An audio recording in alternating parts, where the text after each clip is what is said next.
صلوات۔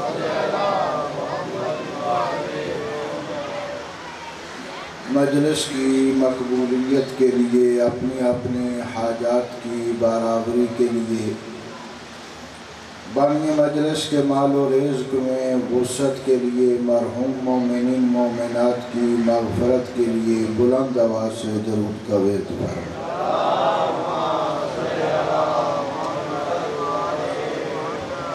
نعرہ تکبیر، نعرہ تکبیر، نعرہ رسالت، نعرہ رسالت، نعرہ حیدری، نعرہ حیدری، حسینیت، حسینیت، یزیدیت، یزیدیت، نعرہ صلوات۔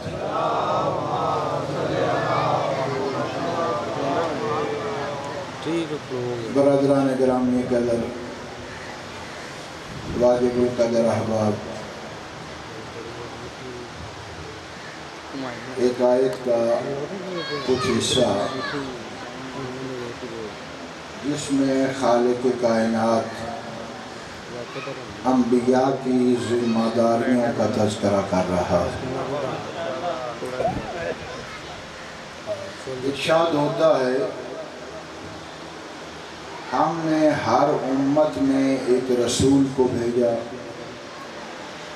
فی کل امت رسولا، ہر امت میں ایک رسول کو مبعوث کیا، ان اعبدوا اللہ، تاکہ وہ لوگوں کو عبادت الہی کی طرف متوجہ کرے اور افراد کو طاغوت سے محفوظ رکھے، طاغوت سے بچنے کا درس دے۔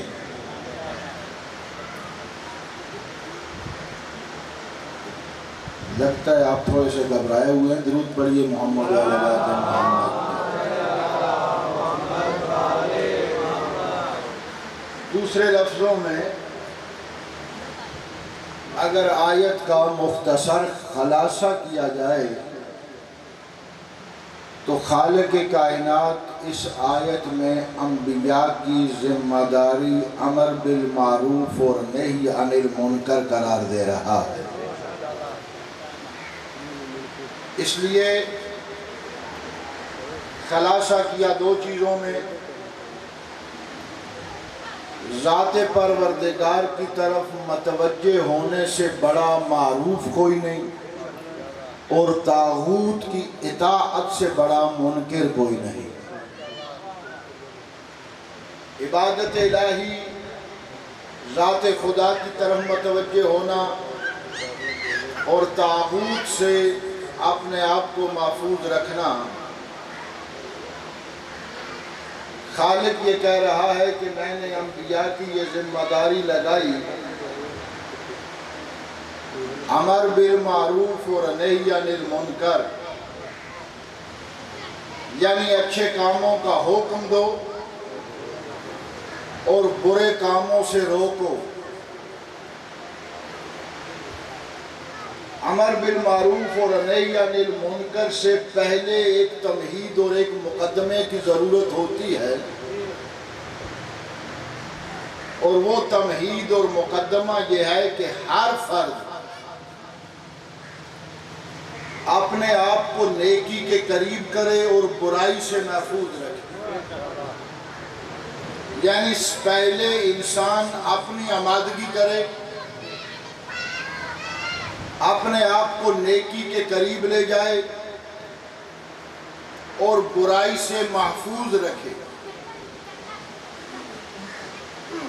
جب اس مرحلے پہ آ جائے گا تو پھر اس میں یہ طاقت پیدا ہوگی کہ وہ جرأت کے ساتھ اظہار کر سکے۔ دوسرے لفظوں میں اگر مختصر انداز سے عرض کروں کہ شدت احساس اور جرأت اظہار، یعنی گناہوں کے متعلق انسان کو احساس ہو اور شدت سے احساس ہو اور جب یہ احساس پیدا ہو جائے گا پھر انسان میں برے کاموں سے روکنے کی جرات پیدا ہوگی اور اچھے کاموں کی تبلیغ کرنے کی جرات پیدا ہوگی۔ دوستان گرامی یہ قدر،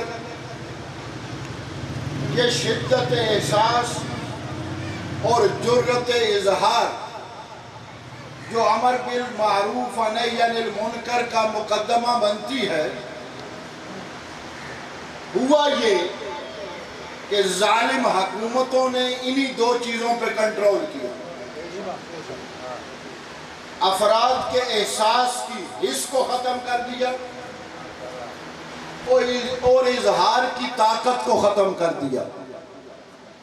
نتیجہ یہ نکلا کہ امر بالمعروف اور نہی عن المنکر معاشرے میں مفقود ہو کے رہ گیا، معاشرے میں معدوم اور ختم ہو کے رہ گیا۔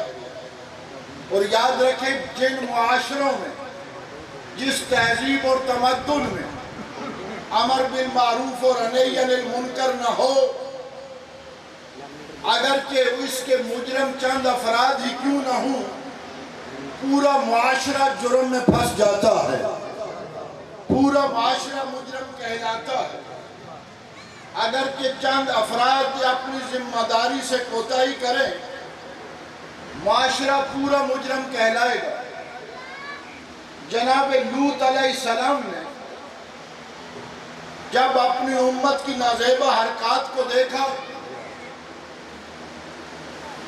تو ایک جملہ ارشاد فرمایا، الیس منکم رجل رشید، کیا تم میں سے کوئی ایک مرد بھی ایسا نہیں جو ہدایت یافتہ ہو اور ان لوگوں کو برائی کے کام سے روکے؟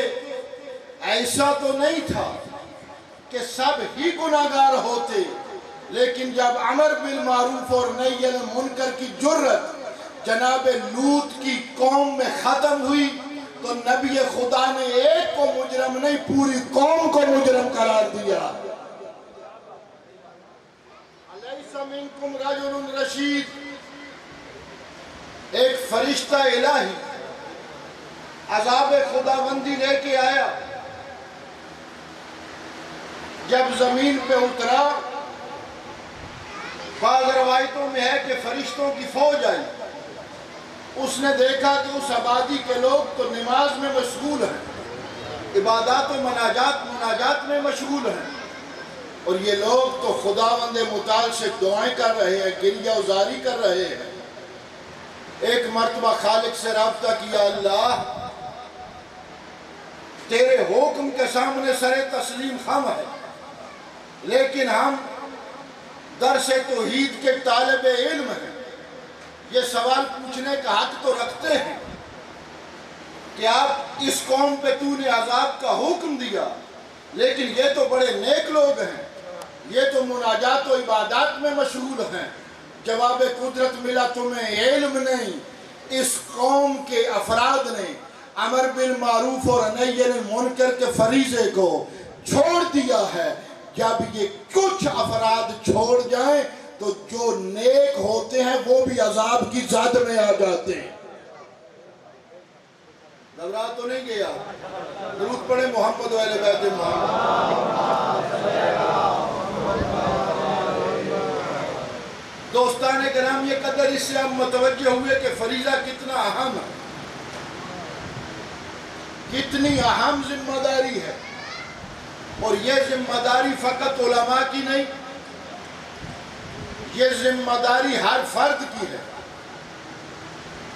کہ پہلے وہ گناہوں کو سمجھنے کی کوشش کرے، محرمات سے بچنے کی کوشش کرے، اور پھر امت تک یہ پیغام بھی پہنچائے اور افراد کو گناہوں کی طرف متوجہ کرے، نیکی کے امور کی طرف متوجہ کرے۔ یہ کتنا اہم فریضہ ہے، کتنی بڑی ذمہ داری ہے۔ میرے مولا نے نہج البلاغہ میں ارشاد فرمایا، آقا علی ارشاد فرماتے ہیں کہ ہر عبادت، ہر ثواب کا کام، حتیٰ کہ جہاد فی سبیل اللہ اللہ کی راہ میں جہاد کرنا، اب میں جہاد کی فضیلت نہیں پڑھ رہا، آپ کے ذہنوں میں ہے۔ فرمایا ہر فضیلت کا کام، ہر نیکی کا کام، حتیٰ کہ جہاد فی سبیل اللہ امر بالمعروف کے مقابلے میں ایسے ہی ہے جیسے سمندر کے مقابلے میں پانی کا ایک قطرہ ہو۔ یہ معمولی وظیفہ نہیں۔ ایک اور روایت سے اندازہ کیجئے گا کہ امر بالمعروف اور نہی عن المنکر کتنا بڑا فریضہ ہے۔ میرے مولا جنگ خیبر پہ جا رہے ہیں، وہ جنگ جسے آپ اکثر سنتے رہتے ہیں۔ آقا پیغمبر نے علی کو گھوڑے پہ سوار کیا، اپنا پٹکا دیا، علی نے کمر کے ساتھ باندھا، اپنی عبا و قبا علی کو پہنائی، گھوڑے پہ سوار کیا۔ گھوڑے پہ سوار کرنے کے بعد گھوڑے کی لجام میں آقا رسول اللہ نے ہاتھ رکھا، ہاتھ رکھ کے اب علی کو جنگ میں بھیجنے کا اصول بتا رہے۔ جیسے آپ انتظار میں ہیں ایسے میں بھی انتظار میں تھا کہ روایت یہ بتائے کہ رسول فرمائیں گے علی آپ نے وار ایسے کرنا ہے، علی وار کو ایسے روکنا ہے، علی تم نے ڈھال کا استعمال ایسے کرنا ہے، علی تم نے نیزے کا استعمال ایسے کرنا ہے۔ یعنی میں بھی مطالعے کے وقت اسی تجسس میں تھا کہ ابھی یہ لفظ آئیں گے، لیکن روایت کے جملے پڑھ کر حیران ہو گیا۔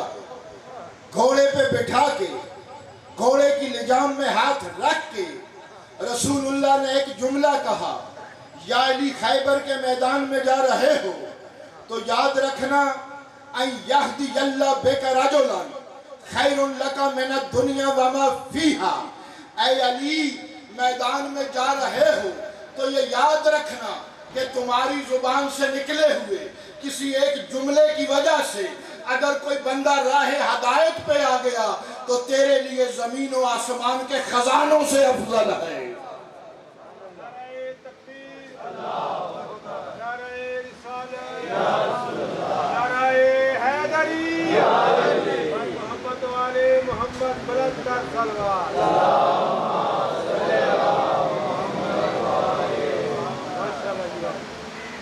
کبھی خیبر کے حوالے سے اس انداز کا جملہ بھی سماعت فرما لیا کریں۔ یقیناً آپ کو خیبر میں کٹتی ہوئی گردن پسند ہے، لیکن پیغمبر نے جس جہاد کا درس دیا ہے وہ یہ ہے جہاں پہ گردنیں تو کٹتی ہیں لیکن رگیں محبت نہیں کٹتی۔ وہ لڑائی ہوتی ہے، وہ جنگ ہوتی ہے، وہ تنازع ہوتا ہے، وہ قتل و قتال ہوتا ہے، کیا فقط گردنیں کٹتی ہیں؟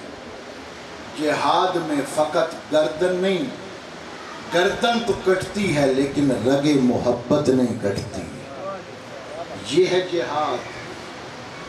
ایک ثبوت دے دوں آپ کو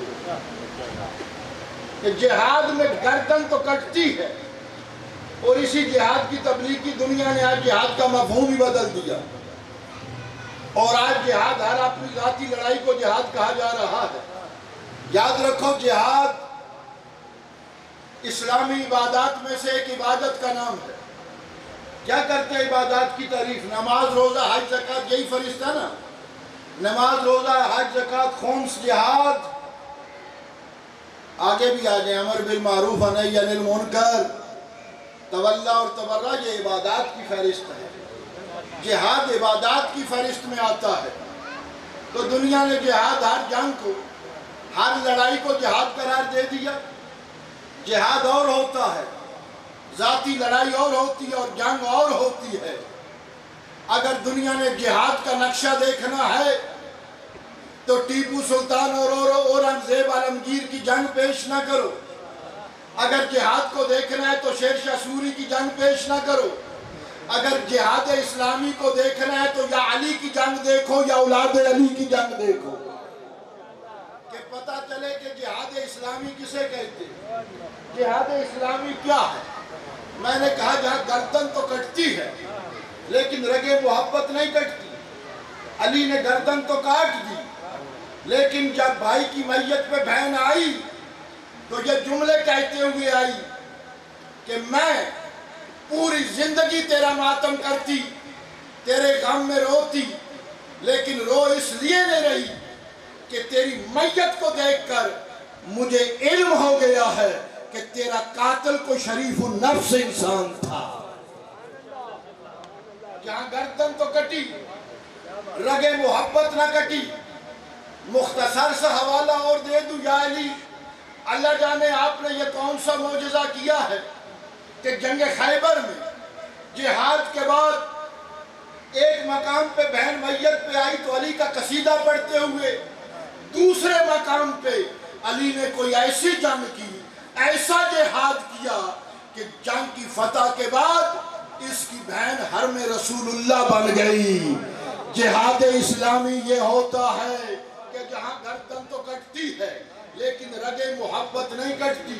وہی جو بہن تھی بعد میں ام المومنین صفیہ کے نام سے معروف ہوئی۔ جہاد اسلامی کو سمجھنے کی کوشش کریں کہ جہاد اسلامی کیا ہے۔ دنیا نے جہاد اور ان عبادات کا مفہوم بدل دیا۔ دوستان گرامی یہ قدر یاد رکھے، جہاد میں یا ہر عبادت میں قربت الہی بنیادی شرط ہے۔ جس عبادت میں قربتاً اللہ کی نیت نہ ہو وہ عبادت نہیں ہو سکتی۔ جہاد میں بھی قربت الہی کی نیت ضروری ہے۔ اور یاد رکھیں جہاد اور جنگ میں ایک فرق یہ بھی ہے کہ جنگ میں، لڑائی میں اگر انسان 10-15 افراد سے بھاگ کے چلا جائے، 10-15 مارنے والے ہوں، ایک مار کھانے والا ہو، اگر وہ جان بچا کے چلا جائے تو کہا جائے گا یہ بڑا دلیر ہے، اتنے سارے افراد سے بچ کے آ گیا ہے۔ یہ لڑائی ہے، لیکن جہاد میں پشت دکھانا کفر کہلاتا ہے۔ لڑائی اور ہوتی ہے، جہاد اور ہوتا ہے۔ اور یاد رکھو جس طرح ہر عبادت کی شرائط ہیں اسی طرح جہاد کی بھی شرائط ہے۔ نماز کی شرائط ہے کہ نماز گندی جگہ پہ نہیں ہوگی، گندے لباس کے ساتھ نہیں ہوگی، گندے جسم کے ساتھ نماز نہیں ہوگی۔ اگر گندے جسم کے ساتھ نماز نہیں ہوتی تو گندے ذہنوں کے ساتھ جہاد بھی نہیں ہوتا۔ گندے ذہنوں کے ساتھ جہاد نہیں ہوگا۔ یہ بھی ایک عبادت، لیکن دنیا نے اس کا مفہوم بدل کے رکھ دیا۔ میں نے کہا جہاد میں پشت نہیں دکھائی جا سکتی۔ میں فقط ایک حوالہ دے کے گزر جانا چاہتا ہوں، واقعہ آپ کے ذہنوں میں، لیکن اس واقعے سے استدلال اور استنباط کر کے میں آپ کو سمجھانا چاہتا ہوں کہ جہاد اسلامی کیا ہوتا ہے، جہاد کسے کہتے ہیں۔ محمد بن حنفیہ کو میرے مولا نے جہاد پہ بھیجا، جنگ پہ بھیجا۔ محمد جا کے قلب لشکر پہ حملہ کرو۔ محمد نے قلب لشکر پہ حملہ کیا۔ اب میں سمجھانا چاہتا ہوں جہاد کسے کہتے ہیں، ذہنوں کو بیدار کیجئے گا، مجھے واقعہ نہیں پڑھنا۔ محمد نے قلب لشکر پہ حملہ کیا، واپس پلٹا، علی نے سینے سے لگایا، کہا محمد بیٹا یا رکنا نہیں، لشکر کے میمنہ پہ جا کے حملہ کرو۔ درود پڑھے محمد وعلیہ وسلم۔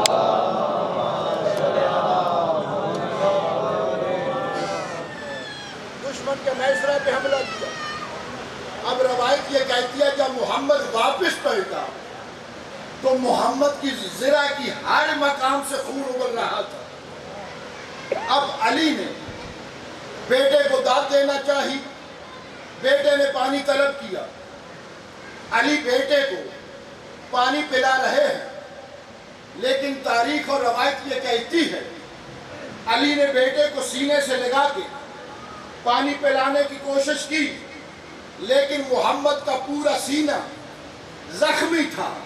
اب علی محمد کی پشت پہ کھڑے ہو گئے، محمد کی پشت پہ کھڑے ہو کے علی نے اپنا سینہ محمد کی پشت کے ساتھ ملایا، محمد کی پشت کے ساتھ ملا کے بازوؤں سے وہ گلاس، وہ جام پانی کا محمد کے منہ کے ساتھ لگایا، پیچھے کھڑے ہو کے میں نے آپ کو فرق تو بتا دیا کہ جہاد کسے کہتے ہیں، جنگ کسے کہتے ہیں۔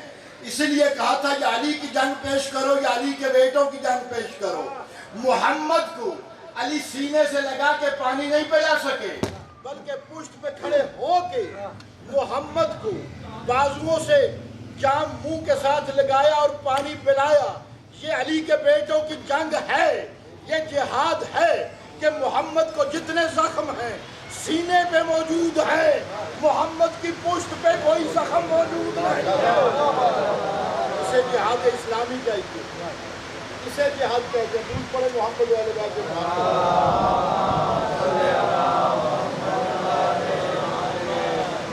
پھر بھی درود کا ورد فرمائے۔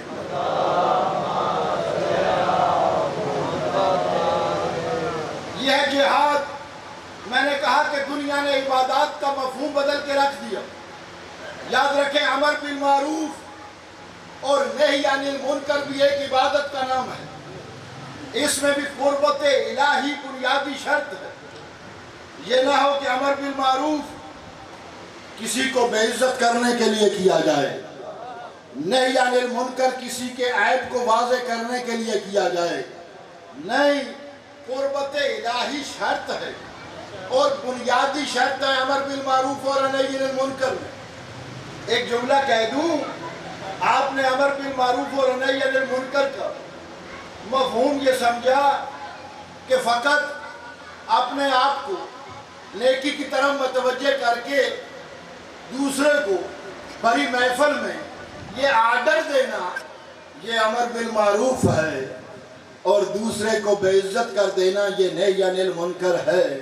نہیں دوستان گرامی قدر، حدیث یہ کہتی ہے المومن مرآۃ المومن، مومن مومن کا آئینہ ہوتا ہے، مومن مومن کا آئینہ ہوتا ہے۔ اب میں فقط خطوط دے رہا ہوں، سوچتے آپ رہیے گا اور گھر جا کے بھی سوچتے رہیے گا، بلکہ جتنی زندگی ہے اس کو سوچتے رہیے گا کہ پیغمبر نے جو یہ تشریح دی ہے کہ مومن مومن کا آئینہ ہے، اس آئینے میں کتنے راز موجود ہیں۔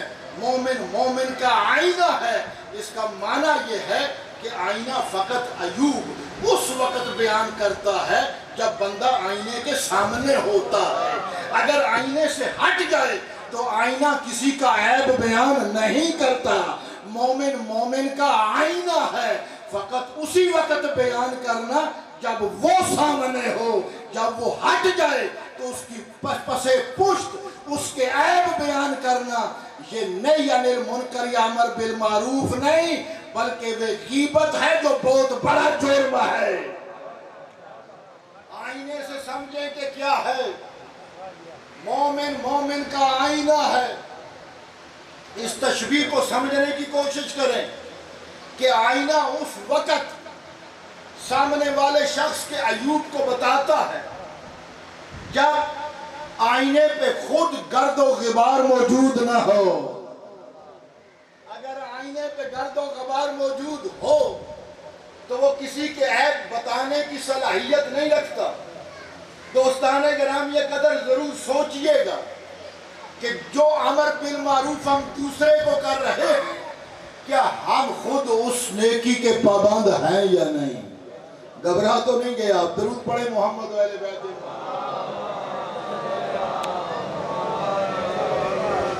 ایک اور بتاؤں، میں نے کہا سوچتے آپ رہیے گا، میں فقط خطوط دے رہا ہوں، آئینے کے متعلق سوچئے گا۔ دوستان گرامی قدر، مومن مومن کا آئینہ ہے۔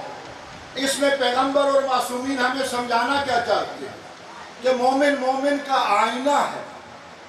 جب آئینے کے سامنے بندہ کھڑا ہوتا ہے تو جہاں وہ سامنے والے شخص کے داغ اور دھبوں کو بتاتا ہے، وہاں اس کی چہرے کی اچھائی کو بھی بتاتا ہے۔ یہ نہیں ہوتا کہ فقط عیب کو بتائے، چہرے کی صاف جگہ کو نہ دکھائے۔ آئینہ عیوب کو بھی بتاتا ہے، چہرے کی صاف جگہ کو بھی بتاتا ہے۔ تو یہ یاد رکھیے کہ آپ دوسرے مومن کے لیے آئینہ ہے، فقط اس کے عیبوں کا تذکرہ ہی نہ کرتے رہنا، اس کی اچھائی کو بھی بیان کرتے رہنا، اس کی اچھائی کو بھی بیان کرنا۔ یہ امر بالمعروف کی بنیادی اور امر بالمعروف کے کامیاب ہونے کی بنیادی سبب ہے۔ حضرت عیسیٰ علیہ السلام ایک جگہ سے گزر رہے تھے، تو ایک مرا ہوا کتا دیکھا، اصحاب ساتھ تھے۔ دیکھیے گا کہ مثبت پہلو بیچ میں رکھنا چاہیے۔ اصحاب ساتھ تھے۔ اصحاب میں سے ایک نے کہا یا نبی اللہ دور سے اس سے گزر جائیے، کتنی گندی بدبو ہے اس مردار کی۔ نبی خدا نے سنا۔ دوسرے نے کہا اس کا رنگ کتنا سیاہ ہو چکا ہے۔ تیسرے نے کہا اس کی ہڈیوں کی بدبو بھی اب تو دکھائی دے رہی ہے اور محسوس ہو رہی ہے۔ وہ عیب بیان کرتے جا رہے تھے۔ جناب عیسیٰ نے بڑے دھیمے سے لہجے میں کہا اس کے دانت کتنے صاف ہیں۔ فقط عیوب پہ نظر نہ ہو بلکہ مثبت پہلوؤں پہ بھی نظر ہونا چاہیے۔ دوستو فقط ایک تشبیہ کی ایک اور وجہ بتا کے میں پھر آؤں اپنے مقصد پہ کہ آئینے کی ایک صفت یہ ہے کہ اگر آئینہ ہاتھ سے چھوٹ جائے، گر جائے، گرنے کے بعد آئینہ ٹکڑوں میں تقسیم ہو جائے، کرکیوں میں تقسیم ہو جائے، آئینے کا جو ٹکڑا بھی آپ اٹھائیں گے اسی ٹکڑے میں وہ سب کچھ دکھائی دے گا جو اس کے سامنے کھڑا ہے۔ تو متوجہ نہیں ہوئے آپ پیغمبر فرمانا کیا چاہتے ہیں کہ مومن مومن کا آئینہ ہے۔ جب تم امر بالمعروف کرو گے، نہی عن المنکر کرو گے تو کہیں سے تمہیں گالیاں ملیں گی، کہیں سے تمہاری ہتک ہوگی، کہیں پہ تمہارے خلاف لوگ بولیں گے۔ جس طرح آئینہ ٹوٹ کر بھی اپنی ذمہ داری ادا کرتا ہے، تم بکھر بھی جاؤ، ٹوٹ بھی جاؤ، قتل بھی ہو جاؤ، پھر بھی اپنی ذمہ داری سے ہاتھ نہیں اٹھانا، اپنی ذمہ داری کو ادا کرتے رہنا۔ دوستان گرامی قدر بہت اہم فریضہ، اور جو لوگ اس فریضے سے واقف ہیں انہوں نے زندگی کے کسی مرحلے میں اس فریضے سے کوتاہی نہیں کی۔ جو بھی ماحول ہو، قتل کا ڈر ہو، خوف ہو، اگر پڑھے لکھے دوست موجود ہیں تو آج علماء یہ بیان کرتے ہیں کہ امر بالمعروف و نہی عن المنکر کی ایک شرط یہ ہے کہ بات کے مؤثر ہونے کا احتمال، تاثیر اثر، کہ میں بات کروں گا تو اگلا بندہ قبول کرے گا، تو پھر امر بالمعروف کرنا چاہیے۔ میں کسی صاحب علم پہ اعتراض نہیں کر رہا، یہ علماء نے شرط لکھی ہے اور میں اعتراض بھی نہیں کر رہا، اس لیے میں تو طالب علم ہوں، لیکن اتنا تو کہنے کا حق رکھتا ہوں کہ ممکن ہے بہت سارے احکام کا اثر فوری نہ ہو لیکن بعد میں وہ اثر ظاہر ہونا شروع ہو جائے۔ اس سے بڑی دلیل کیا ہوگی کہ قتل سید الشہداء کا اثر فوری ظاہر نہیں ہوا، لیکن جوں جوں دن گزرتے جا رہے ہیں لوگوں کو پتہ چل رہا ہے، اور اس وقت پتہ چل گیا تھا کہ حسین اور اولاد حسین صلوات اللہ ہے اور خاندان امیہ لعنت اللہ ہے۔ ضروری نہیں کہ اثر فوری ہو، لیکن اثر ہوگا یا نہیں ہوگا، ہم اپنی بات کو فقط اس احتمال کی بنیاد پہ چھوڑ دیں۔ پھر میرے ذہن میں ایک دلیل آگئی، توجہ فرمائیے گا۔ متوکل کے بیٹوں کے استاد کا نام ہے ابن سقیط یا ابن سقیط۔ یہ متوکل کے بیٹوں کو درس دے رہا تھا، متوکل کے بیٹوں کو قرآن پڑھایا، باقی جو بھی دروس تھے وہ دیے۔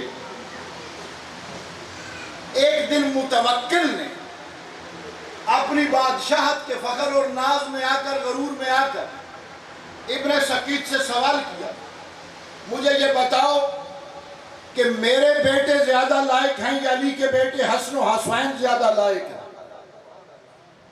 میرے بیٹے زیادہ افضل ہیں یا علی کے حسن و حسین افضل ہیں؟ جو مسلسل درس دے رہے تھے اور خاموشی سے درس دے رہے تھے عرصے سے، اور اپنا عقیدہ بھی ظاہر نہیں کر رہے تھے، اس ابن سقیط نے یہ سوچا کہ اب یہ جگہ ہے، اب وہ مقام ہے جہاں پہ خاموش ہو جانا جرم ہے۔ اے شیعہ نے علی بعض مقامات پہ خاموشی جرم ہوتے ہیں، خاموش رہ جانا بہت بڑا گناہ ہوتا ہے۔ یہ وہ مقام ہے جہاں پہ خاموش رہنا جرم ہے۔ ابن سقیط کہتا ہے تم اتنی جرت کر رہے ہو کہ اپنے بیٹوں کا موازنہ علی کے بیٹوں کے ساتھ کر رہے ہو۔ اگر مجھ سے پوچھو تو علی کا غلام کمبر تم سے بھی افضل ہے، تمہارے بیٹوں سے بھی افضل ہے، تمہارے بیٹوں سے بھی افضل ہے۔ جب یہ جملہ کہا تو متوکل نے حکم دیا کہ ابن سقیط کو قتل کر دیا جائے، اور اس کو قتل کر دیا گیا۔ اب میں ایک جملہ کہوں، اس طالب علم کا یہ جملہ محفوظ کیجئے۔ آپ تو احتمال اثر کی بات کرتے ہیں، اگر احتمال قتل بھی ہو تو خاموشی جرم ہے۔ اگر قتل کا احتمال بھی ہو لیکن بولنے والی جگہ پہ نہ بولنا، یہ جرم ہے۔ دوستان گرامی قدر، اب آپ کو علماء کی بات نہ سنا، میں آپ کو ملنگ کی بات ہی سناؤں تاکہ آپ جلدی اسے سمجھ سکیں۔ درود پڑھیں محمد اہل بیت محمد۔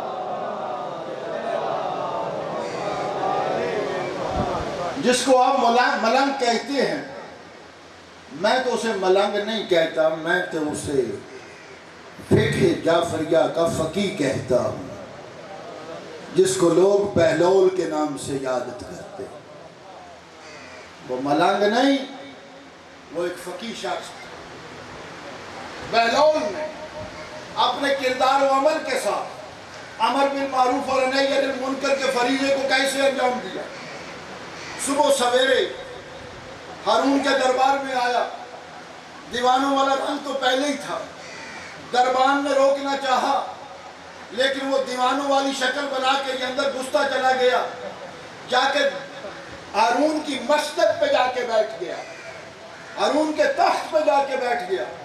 اب ظاہر ہے خادمین موجود تھے، وہ سارے دربان موجود تھے، انہوں نے اس کو اتارا، فقط اتارا ہی نہیں بلکہ بلول کی اچھی خاصی پٹائی بھی کی اور اس کی ٹھکائی بھی کی۔ ابھی اس کی پٹائی ہو رہی تھی کہ ہارون دربار میں داخل ہوا۔ اب بلول بالکل شکایت والا انداز بنا کے کہتا ہے حضور یہ دیکھیے تو صحیح، میں فقط 1 منٹ کے لیے آپ کی مسجد پہ جا کے بیٹھا ہوں، انہوں نے میری اتنی پٹائی کی ہے، آپ تو اتنے عرصے سے علی کی مسجد پہ بیٹھے ہوئے ہیں۔ متوجہ ہوئے آپ؟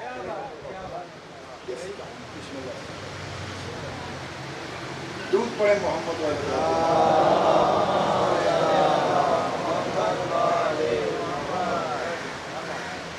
یعنی اس شخص نے اپنے کردار و عمل سے امر بالمعروف اور نہی عن المنکر کے فریضے کو اپنے کردار سے انجام دیا۔ قبلہ تشریف لے آئے، مصائب آپ کو یہ سنائیں گے، میں 2 باتیں کر کے بات ختم کرنا۔ ایک اور مجھے یہ بات یاد آ گئی کس انداز سے یہ امر بالمعروف اور نہی عن المنکر کر رہا ہے اپنے کردار و عمل سے۔ یہی فقیہ ہے اہل بیت جس کو لوگ بہلول دیوانہ کہتے ہیں۔ ایک مقام سے گزرا، مسجد تعمیر ہو رہی تھی، مسجد کی تعمیر کو دیکھ کے مستریوں سے پوچھتا ہے یہ مسجد کون تعمیر کروا رہا ہے؟ تو کہا ہارون رشید۔ تو سنگ تراش سے کہا اچھا ایسا کرو، اس پتھر پہ نام لکھ دو کہ بانی مسجد بہلول۔ اس نے بھی اس کی بات مان لی اور اس پتھر پہ لکھ دیا بانی مسجد بہلول۔ بہلول نے وہ اس مسجد کے مین دروازے پہ جا کر وہ پتھر پہ نصب کر دیا، پتھر لگا دیا۔ صبح ہارون کو اطلاع ملی، دوسرے دن اطلاع ملتی ہے کہ بہلول نے مسجد پر اپنے بانی ہونے کا پتھر نصب کر دیا ہے۔ لوگ یہ سمجھ رہے ہیں کہ اب بہلول نے یہ مسجد بنوائی ہے۔ ہارون نے طلب کیا یہ تم نے کیا دیوانگی کی ہے؟ کہا حضور کیا ہوا؟ کہا مسجد میں بنوا رہا ہوں، بورڈ تم نے اپنا لگا دیا۔ کہا حضور یہ بتائیے کہ جس کے لیے آپ مسجد بنا رہے ہیں اس کو علم ہے یا نہیں ہے؟ جس کے لیے آپ مسجد بنا رہے ہیں اس کو علم ہے یا نہیں؟ کہہ دوں ایک جملہ یہاں پہ روک کے، مولانا ہم مسجد میں پنکھا تو دیں گے لیکن لطف تو تب ہے کہ پنکھے کے پروں پہ ہمارا نام ہونا چاہیے۔ مولانا پنکھے کے پر پہ ہمارا نام ہونا چاہیے تاکہ جب لوگ مسجد میں ہیں تو وہ دیکھیں پنکھا دیا کس نے ہے۔ مولانا آپ ماہ رمضان المبارک کے فلاں روزے کو مسجد میں موجود تھے؟ جی حضور موجود تھا میں۔ آپ نے دیکھا کہ وہاں ہم نے افطاری کے لیے سموسے پکوڑے بھیجے تھے؟ جی وہ سموسے پکوڑے ہم نے بھیجے تھے اور سپیشل بنوا کے بھیجے تھے۔ دوستان گرامی قدر یہ ہماری صفت ہے کہ جب ہم کوئی نیک کام کرتے ہیں تو ہم اپنی تعریفیں خود کرنا لگ جاتے ہیں اور اپنی وصف خود بیان کرنا شروع کر دیتے ہیں۔ یہ ہماری صفت ہے، لیکن خاصان خدا کی صفت یہ ہے انگوٹھی وہ دیتے ہیں، آیتیں خدا بھیجتا ہے۔ وہ نہیں بولتے۔ کہا یہ مسجد جو تم نے بنوائی ہے تو جس کے لیے بنوائی ہے وہ تو دیکھ رہا ہے، اسے تو پتا ہے کہ بانی مسجد تم ہو، تو اگر میں نے اپنے نام کا بورڈ لگا دیا تو اس میں حرج ہی کیا ہے؟ متوجہ نہیں ہوئے آپ؟ بہلول نے واضح طور پر اس کو یہ ہدایت کر دی اور عمل بالمعروف کا یہ فریضہ انجام دے دیا۔ مسجد بنا رہے ہو تو ریا کے لیے نہ بناؤ، قربت الہی کے لیے بناؤ۔ یہ فریضہ، میں نے کہا لوگوں نے اس کے مفاہیم بدل دیے۔ ذرا اس کو دیکھیں کہ یہ عبادات کی لسٹ میں ہے، نماز روزہ حج زکوٰۃ تولا تبرع۔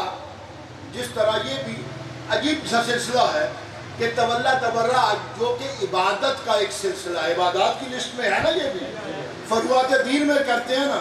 ہم نے یہ سمجھا کہ تولا یہ ہے کہ نعرہ حیدری لگایا اور اس کا جواب دے دیا، نعرہ حیدری لگے اس کا جواب آ جائے تو یہ تولا ہے۔ اور اگر کسی دشمن اہل بیت کا نام آئے اور اس میں بے شمار کا لفظ بول دیا تو یہ تبرع ہے۔ اور نوجوان دوستو، پڑھے لکھے دوستو، میرا یہ جملہ اپنے دل و دماغ پہ نقش کرو کہ تولا اور تبرع کا تعلق قول سے نہیں، عمل سے ہے۔ یہ قول سے اس کا کوئی تعلق نہیں، عمل کے اظہار کا ذریعہ۔ اگر قول بنے تو یہ فضیلت ہے۔ تولا اور تبرع کا تعلق قول سے نہیں، عمل سے ہے۔ یعنی تم خاندان رسول سے محبت ایسے رکھو، اس طرح محبت رکھو خاندان رسول سے کہ خاندان رسول کے کردار و افعال کی خوشبو تمہارے نفوس میں اس طرح منتقل ہو جائے کہ جب تم گندگی کے قریب جاؤ تو اس کی بدبو کو محسوس کرو۔ یہ ہے تولا اہل بیت اور تبرع اہل بیت۔ اپنے کردار و عمل سے یہ ثابت کرو، فقط زبان سے نہیں، کردار و عمل سے یہ ثابت ہو کہ ہم صادق آل محمد کے ماننے والے ہیں۔ اور جو صادق آل محمد کے ماننے والے ہیں انہوں نے اپنے کردار و عمل سے یہ بات ثابت کی۔ میں فقط ایک حوالہ دے کے گفتگو کو ختم کروں۔ درود پڑھے محمد اہل بیت محمد۔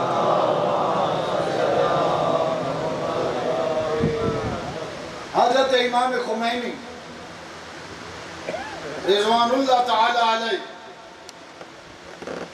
جب شاہ ایران سے فرار کر چکا تھا، امام خمینی پیرس میں موجود تھے۔ اب وہاں سے ایران منتقل ہو رہے۔ ذرا اس بات کو مد نظر رکھیے گا کہ ہزاروں سالوں کی شہنشاہیت ایران سے بھاگ رہی ہے۔ ایک انتہائی مضبوط اور قوی حاکم ایران کو چھوڑ کے بھاگ رہا۔ پوری دنیا کی نظریں ایران اور پیرس پہ لگی ہوئی تھی۔ ادھر امام خمینی فاتح کی حیثیت سے ایران میں جانے کی تیاریاں کر رہے ہیں۔ پوری دنیا کا میڈیا پوری دنیا کے صحافی امام خمینی کے پاس موجود تھے ان کا انٹرویو کرنے کے لیے اور ایک ایک لفظ کو پوری دنیا میں پھیلانے کے لیے. اور ان کا ایک ایک لفظ اس وقت کتنا قیمتی تھا، اس کا اندازہ ذرا خود اس ماحول سے لگا لیجئے گا کہ وہ فرار کر چکا ہے اور امام خمینی واپس جا رہے ہیں. پوری دنیا کا میڈیا امام کے سامنے ہے. امام خمینی سے سوال و جواب کرتے ہوئے انٹرویو ہو رہا تھا کہ ایک مرتبہ امام خمینی نے توجہ کیجئے گا کہ اپنے کردار و عمل سے امر بالمعروف اور نہی عن المنکر کی تبلیغ کیسے ہوتی ہے. ایک مرتبہ پوری دنیا کے صحافیوں کے سامنے بیٹھے ہوئے امام خمینی نے اپنے بیٹے احمد خمینی کے کان میں کچھ بات کی. اس نے جواب دیا. امام خمینی نے پریس کانفرنس کو چھوڑا. پریس کانفرنس کو چھوڑ کر اپنے کمرے کی طرف جانے لگے. پوری دنیا کے صحافی پریشان کہ یہ کیسے لیڈر ہیں، یہ کیسے رہنما ہیں کہ ہم ابھی گفتگو کر رہے ہیں اور ہماری گفتگو کو درمیان میں کاٹ دیا. روک رہا ہوں. کبھی سوچئے گا اپنے نفس کو اور میں بھی سوچوں اپنے نفس کو کہ اگر میرے سامنے کوئی کیمرہ لے کے کوئی کھڑا ہو اور میری تصویر بنا رہا ہو، میں 10 مرتبہ اپنے آپ کو سیدھا کروں گا، اپنے بالوں کو سیدھا کروں گا، امامے اور ابا کبا کو سیدھا کروں گا. اور اگر پوری دنیا کا میڈیا میرے سامنے ہو تو پھر میری حالت کیا ہوگی. لیکن امام خمینی نے یہ نہیں سوچا. ایک مرتبہ اٹھے، اپنے کمرے کی طرف چل پڑے. لوگوں پریشان ہو گئے کہ یہ کیا ہوا. احمد خمینی سے پوچھا کہ آپ کے بابا نے یہ کیا کیا. ہم ابھی انٹرویو کر رہے تھے اور یہ انٹرویو تو لائیو چل رہا تھا. احمد خمینی نے جواب دیا، میرے بابا مجھے کہہ کے گئے ہیں انہیں کہہ دو کہ نماز ظہر کا اول وقت ہو گیا ہے. نماز کے اول وقت میں ہم بندوں سے نہیں فقط خدا سے باتیں کرتے ہیں. امر بالمعروف نہی عن المنکر فقط زبان سے نہیں، اپنے کردار اور عمل سے ہونا چاہیے. دوستان گرامی قدر، میں نے کہا فقط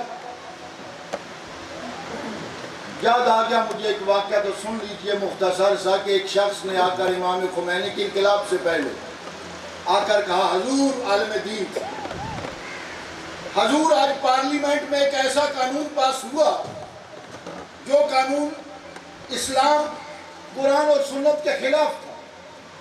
اس پہ جب ووٹنگ ہوئی، یہ انقلاب سے پہلے کی بات ہے، اس پہ ووٹنگ ہوئی تو میں نے خاموشی اختیار کی، میں نے کوئی ووٹ نہیں دیا. اس مرد مجاہد نے کہا، تم نے سمجھا تمہاری ذمہ داری ادا ہو گئی. فرمایا یہ تمہاری ذمہ داری نہیں تھی کہ تم خاموش ہو جاتے، ووٹ نہ دیتے، بلکہ تمہاری ذمہ داری یہ تھی کہ وہاں پہ اپنا احتجاج ریکارڈ کرواتے، وہاں پہ اٹھ کھڑے ہوتے اور اس پارلیمنٹ کو خدا حافظ کہہ دیتے. دوستان گرامی قدر، فقط خاموش رہ جانے سے ذمہ داری ادا نہیں ہوتی. مصلحتوں کی غار سے باہر نکلیں. دنیا آج یزید زندہ باد کے نعرے لگا رہی ہے. دنیا آج یزید کے وکیل یزید کی صفائیاں پیش کر رہے ہیں. کتنا عرصہ خاموش رہیں گے، کتنا عرصہ مصلحت کی غاروں میں رہیں گے. ہر شخص کی یہ ذمہ داری بنتی ہے، ہر چوک میں، ہر روڈ پہ، ہر سڑک پہ، ہر مسجد میں، ہر امام بارگاہ میں کھڑے ہو کے یہ نعرہ بلند کرے کہ یزید کل بھی لعنت اللہ تھا، یزید آج بھی لعنت اللہ ہے، حسین کل بھی صلوات اللہ تھا اور حسین آج بھی صلوات اللہ ہے. فقط خاموش رہ جانے سے ذمہ داری ادا نہیں ہوتی. اگر خاموش رہ جانے سے ذمہ داری ادا ہوتی تو بخدا وارث قرآن خاموش رہ جاتا. السلام علیکم. حسین کو تمام تر سہولیات مل جاتی، لیکن وہ سمجھ رہے تھے اور اس اعلان کے ساتھ جا رہے تھے، ان آمر بالمعروف، میں جا رہا ہوں امر بالمعروف کرنے کے لیے، میں جا رہا ہوں نہی عن المنکر کرنے کے لیے. حسین نے اپنے خطبات میں قول کے اعتبار سے امر بالمعروف اور نہی عن المنکر کیا. سیدہ زینب اور سید سجاد نے قولی اعتبار سے امر بالمعروف اور نہی عن المنکر کیا، لیکن کربلا فقط اقوال کا نام نہیں، حسین اور اصحاب حسین نے اپنے کردار کے ساتھ امر بالمعروف اور نہی عن المنکر۔ کربلا والوں کی یاد منانے والوں، یہ دور اس بات کا تقاضا کرتا ہے کہ ہر شخص اس ذمہ داری کو سمجھے۔ اگر یہ فریضہ غیر اہم ہوتا تو باخدا زنجیروں میں جکڑا ہوا سجاد خطبات نہ دیتا۔ اگر اس فریضے کی کوئی اہمیت نہ ہوتی تو ننگے سر سید زادیاں خطبات نہ پڑھتی۔ ماہ سفر گزر رہا ہے، 2 جملے فقط سن لیجئے۔ سید سجاد سے پوچھا گیا، آقا آپ کے لیے بڑی مصیبت ہے، کیا تھی؟ سید سجاد نے مصیبتوں کی ایک فہرست دی ہے، ایک سے بڑھ کر بڑی مصیبت ہے۔ اس فہرست میں ایک جملہ ہے، فرمایا اس سے بڑی مصیبت اور کیا ہوگی کہ 25 سال کا یا 24 سال کا جوان بیٹا سامنے کھڑا ہو اور باپ کی لاش تپتے صحرا پہ پڑی ہوئی۔ جوان بیٹا سامنے کھڑا ہے، باپ کی لاش کربلا کے صحرا پہ بے کفن پڑی ہوئی ہے۔ روایت یہ کہتی ہے سید سجاد نے جب یہ عالم دیکھا چہرے کا رنگ متغیر ہوا۔ سیدہ زینب نے سید سجاد کے چہرے کا مطالعہ کیا، دوڑتی ہوئی آئیں، آگے کہتی ہیں سجاد بیٹا اپنے آپ کو سنبھالو، سجاد بیٹا اگر آج تمہاری یہ حالت ہو رہی ہے تو اس اجڑے ہوئے قافلے کو سہارا کون دے گا؟ سجاد بیٹا اپنے آپ کو سنبھالو۔ سید سجاد کو یہ نصیحت کرنے کے بعد ایک مرتبہ سیدہ زینب آگے بڑھی جو سید سجاد کو صبر کی تلقین فرما رہی تھی، بھائی کے لاشے پہ پہنچ کے فقط اتنا جملہ کہا، بھیا تم وہی ہو نا جس پہ خدا کے فرشتے درود پڑھتے ہیں، آج بے کفن کربلا کے صحرا پہ پڑے ہوئے ہو۔ بھیا اگر میرے ہاتھ کھلے ہوتے تو میں تمہیں ضرور کفن دیتی، لیکن تمہاری بہن مجبور ہے۔ الا لعنت اللہ علی القوم الظالمین وسیعلم الذین ظلموا ایہم